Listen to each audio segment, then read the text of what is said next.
নমস্কাৰ ছাত্ৰ ছাত্ৰীসকল, অনুভৱ এডুকেশ্যনলৈ তোমালোকক স্বাগতম জনাইছোঁ।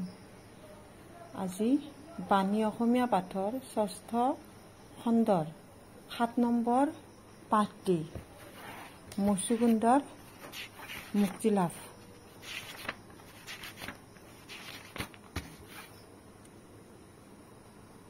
মুক্তিলাভৰ কুৱেশ্যন এনচাৰখিনি দিবলৈ চেষ্টা কৰিছোঁ।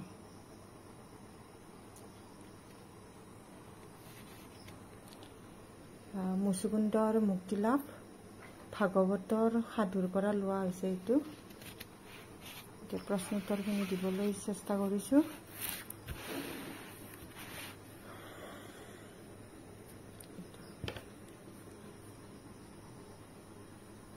তলৰ শব্দকেইটাৰ অৰ্থ লিখা।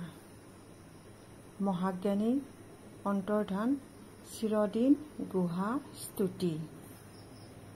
মহাজ্ঞানী যথেষ্ট জ্ঞান থকা, অন্তৰ্ধান নাইকিয়া হোৱা, চিৰদিন অনন্ত দিন, গুহা পৰ্বতৰ খোপা গহ্বৰ।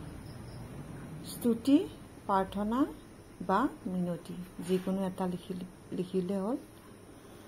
এতিয়া প্ৰশ্ন নম্বৰ ২, তলত দিয়া প্ৰশ্নকেইটাৰ চমু উত্তৰ দিয়া। ক নম্বৰ, মুচুকুন্দ কোন বংশৰ ৰজা আছিল? উত্তৰ, মুচুকুন্দ ইক্ষ্বাকু বংশৰ ৰজা আছিল। খ নম্বৰ, মুচুকুন্দই দেৱতাসকলৰ বাবে কেনেধৰণৰ কাম কৰিছিল? উত্তৰ, মুচুকুন্দই দেৱতাসকলৰ বাবে ৰাজ্য, পৰিয়াল, শাবন শোভন সকলো এৰি পহৰা দি আছিল।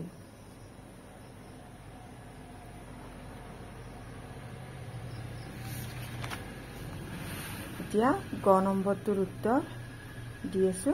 প্ৰশ্নটো হ'ল, মহাদেৱৰ পুত্ৰৰ নাম কি আছিল?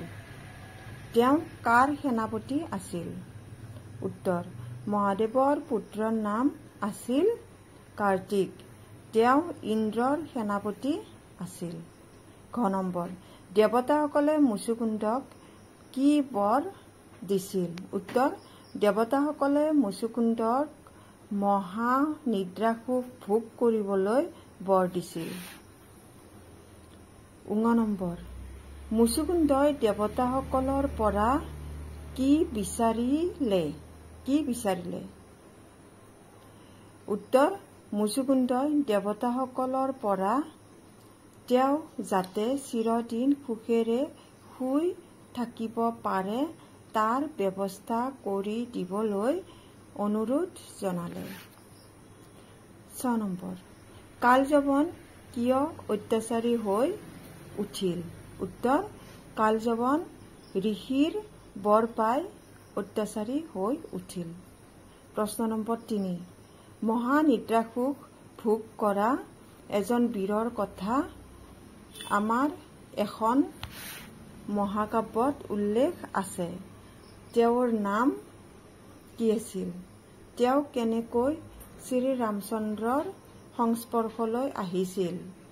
বিজ্ঞজনৰ পৰা জানি লৈ চমুকৈ লিখা।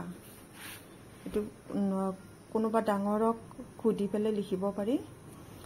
মই তথাপি উত্তৰটো দিছোঁ। উত্তৰ, তেওঁৰ নাম আছিল কুম্ভকৰ্ণ। কুম্ভকৰ্ণ এজন প্ৰখ্যাত ৰাক্ষস আৰু ৰাৱণৰ এজন কনিষ্ঠ ভাতৃ আছিল। তেওঁ ব্ৰহ্মাৰ পৰা ৬ মাহ শুই থকাৰ বৰদান পাইছিল। প্ৰশ্ন নম্বৰ ৩, মহানিদ্ৰাসুখ ভোগ কৰা এজন বীৰৰ কথা আমাৰ এখন মহাকাব্যত উল্লেখ আছে। তেওঁৰ নাম কি আছিল? তেওঁ কেনেকৈ শ্ৰীৰামচন্দ্ৰৰ সংস্পৰ্শলৈ আহিছিল? বিজ্ঞজনৰ পৰা জানিলৈ চমুকৈ লিখা। এইটো ডাঙৰ কোনোবা এজনক সুধি পেলাই লিখিব দিছে। উত্তৰ মই লিখি দিছোঁ। তেওঁৰ নাম আছিল কুম্ভকৰ্ণ। কুম্ভকৰ্ণ এজন প্ৰখ্যাত ৰাক্ষস আৰু ৰাৱণৰ এজন কনিষ্ঠ ভাতৃ আছিল। তেওঁ ব্ৰহ্মাৰ পৰা 6 মাহ শুই থকাৰ বৰদান পাইছিল। ৰাম আৰু ৰাৱণৰ যুদ্ধৰ সময়ত ৰাৱণক তেওঁৰ সাহায্যৰ বাবে টোপনিৰ পৰা জগাই যুদ্ধৰ কথা তেওঁক অৱগত কৰাইছিল। কুম্ভকৰ্ণই ৰাৱণক তেওঁ যি কৰি আছে ভুল বুলি কৈছিল যদিও ককায়েক ৰাৱণৰ বাবে ৰামৰ লগত যুদ্ধ কৰিবলৈ সাজু হৈছিল। ৰামৰ লগত তেওঁৰ যুদ্ধক্ষেত্ৰতে সংঘৰ্ষলৈ আহিছিল। ৰামৰ হাতত তেওঁৰ মৃত্যু হৈছিল। প্ৰশ্ন নম্বৰ 4 খালী ঠাই পূৰ কৰা। ক নম্বৰ মুচুকুন্দ আছিল ডেছ বংশীয় ৰজা মান্ধাতাৰ পুত্ৰ। ইয়াতে উত্তৰটো ইক্ষ্বাকু বংশীয়। খ নম্বৰ অনেক বছৰ ধৰি মুচুকুন্দ ডেছ ৰখীয়া হৈ থাকিল স্বৰ্গৰ। গ নম্বৰ সেই সময়ত কালযবনে ঋষিৰ বৰ পাই অতিশয় অত্যাচাৰী হৈ উঠিছিল। ইয়াত কালযবন হৈ উত্তৰটো। ঘ নম্বৰ সেই পোহৰত মুচুকুন্দই ডেছক দেখিবলৈ পালে শ্ৰীকৃষ্ণক। ঙ নম্বৰ তেওঁ শ্ৰীকৃষ্ণক ডেছ কৰিবলৈ ধৰিলে স্তুতি। প্ৰশ্ন নম্বৰ 5 মুচুকুন্দৰ মুক্তিলাভ সাধুটো তোমাৰ ভাষাত চমুকৈ লিখা। উত্তৰ মুচুকুন্দ এজন ইক্ষ্বাকু বংশীয় ৰজা আছিল। তেওঁ বীৰ আৰু মহাজ্ঞানী আছিল। অসুৰৰ হাতৰ পৰা স্বৰ্গক ৰক্ষা কৰিবলৈ তেওঁ বহু বছৰ স্বৰ্গৰ ৰখীয়া হৈ থাকিল। যেতিয়া মহাদেৱৰ পুত্ৰ কাৰ্তিক ডাঙৰ হ'ল তেওঁক সেনাপতিৰ ভাৰ দি দায়িত্বভাৰ গতাই মুচুকুন্দ নিজ ৰাজ্যলৈ উভতি আহিল। আহি দেখিলে তেওঁৰ ৰাজ্যৰ কোনো চিন মোকাম নাই। সেয়েহে দেৱতাসকলে মুচুকুন্দক মহাসিদ্ধি লাভ কৰিবলৈ বৰ দিলে। তেওঁ যাতে চিৰদিন সুখেৰে শুই থাকিব পাৰে তাকো বৰ দিলে। যিজনে তেওঁক জগাব তেওঁ ভস্মীভূত হ'ব বুলি দেৱতাসকলে তেওঁক কৈ গ'ল। ইফালে ঋষিৰ বৰ পাই কালযবনে অত্যাচাৰী হোৱাত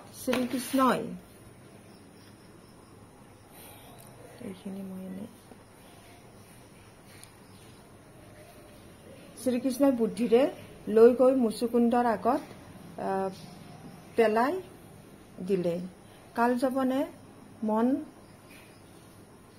কালযবনে হুলস্থুল কৰি মুচুকুন্দৰ নিদ্ৰা ভংগ কৰাৰ দেৱতাৰ বৰদান মতে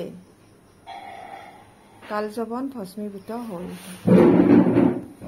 ইফালে শ্ৰীকৃষ্ণই মুচুকুন্দৰ আগত দেখা দিলে। শ্ৰীকৃষ্ণক দেখা পাই মুচুকুন্দই স্তুতি কৰিবলৈ ধৰিলে। মুচুকুন্দৰ স্তুতিত শ্ৰীকৃষ্ণই তেওঁক মুক্তি লাভ কৰিবলৈ আশীৰ্বাদ দিলে। এনেদৰে তেওঁ মুক্তি লাভ কৰিলে। প্ৰশ্ন নম্বৰ 6 তুমি স্তুতি কৰা নে? এনে কৰাৰ ফলত তোমাৰ কি হয়? উত্তৰ মই সদায় ভগৱানক স্তুতি কৰোঁ। ভগৱানক স্তুতি কৰাৰ ফলত মোৰ মনটো ভাল লাগে।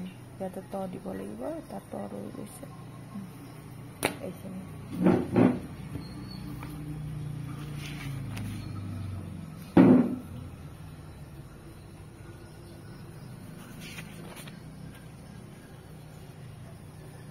ছাত্ৰ ছাত্ৰীসকল এইখিনিয়ে প্ৰশ্নৰ উত্তৰখিনি। তোমালোকে উপকৃত হ'বা বুলি আশা কৰিলোঁ। চেনেলটো ছাবস্ক্ৰাইব আৰু শ্বেয়াৰ আৰু লাইক কৰি দিবা বুলি আশা থাকিল। ধন্যবাদ।